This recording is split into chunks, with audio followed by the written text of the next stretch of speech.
this galvanized steel laying around. I believe it was used for some type of chicken pen or to keep them warm, the chicks. But I'm going to use it to make my plenum for my heating and air conditioning.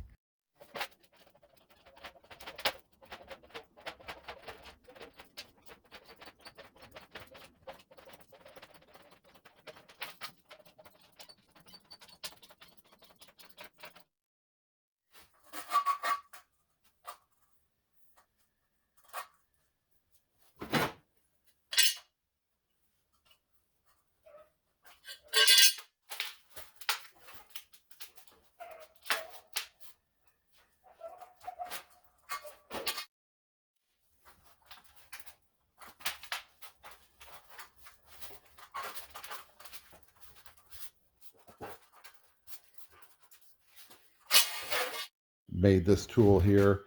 You buy these about $20–30. I just decided to make it. I had a couple of pieces of scrap metal laying around, so I just put 3 bolts in them, 3–4 bolts.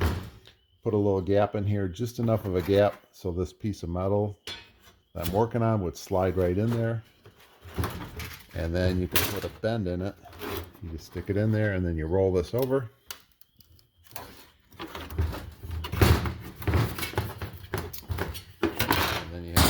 Nice bend in your metal. So I'm only going to use it a couple times, so I thought, why buy it? Why own when I can just make it out of stuff I got laying around here? Got this little metal nibbler to cut circles with. The drill attaches to here, and then when you turn the drill on, these go up and down. You can use either side. Put this for your guide on one side, and then tighten this up to wherever you want for diameter. Like if it was basically a 4-inch hole, you'd put it 2 inches out. And you just tighten it up where you want. And you need a little center pilot hole.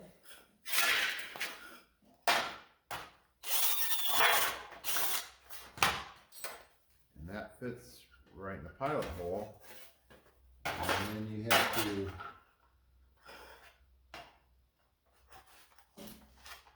figure out where the bigger hole goes so this can go through the metal. And it's going to be roughly right around in that area.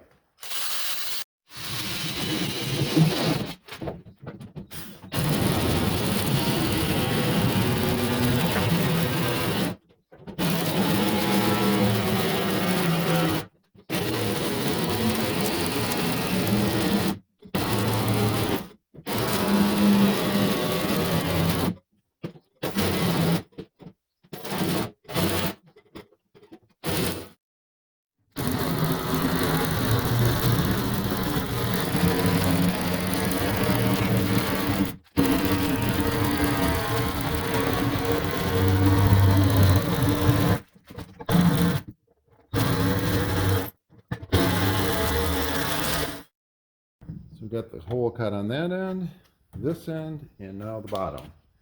And this hole here is a little bit bigger than these holes on the ends. And that's why I was over here practicing with a lot of cuts. And what you cut out of the center isn't the same diameter as what's left, because the nibbler takes up a little bit of that. So I want to make sure I had the right hole diameter when I cut it in there. So this will just barely slide in there. It'll be nice and tight, and then it'll be a good seal. And on the ends are just a little bit smaller. Now what's left to do is the 2 small 4-inch holes. Got a 9-inch diameter hole saw. It was just a little bit over $20. Need to cut these 3 holes through the floor so I can get my 7-inch pipe through there. The reason it's 9-inch for a 7-inch pipe is I want the insulation to go through the hole also and give enough clearance to go up and down to the where it connects to the ductwork.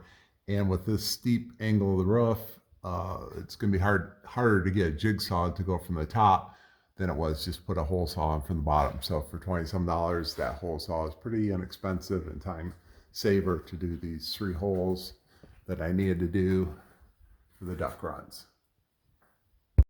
Have the box saw mounted with the 3 pipes connected to it, a 7-inch one on the right, another 7-inch one on the left, and then going down another 7-inch one. Those are all going through the floor and feeding the downstairs for heating and air conditioning. Got the 2-inch, 2 4-inch pipes here yet to finish up. And then I need to build a little door for the front of this, an access door. And then this unit here will connect to this opening here, and that'll blow all the air into the box and then down through the pipes where it belongs downstairs to heat and cool.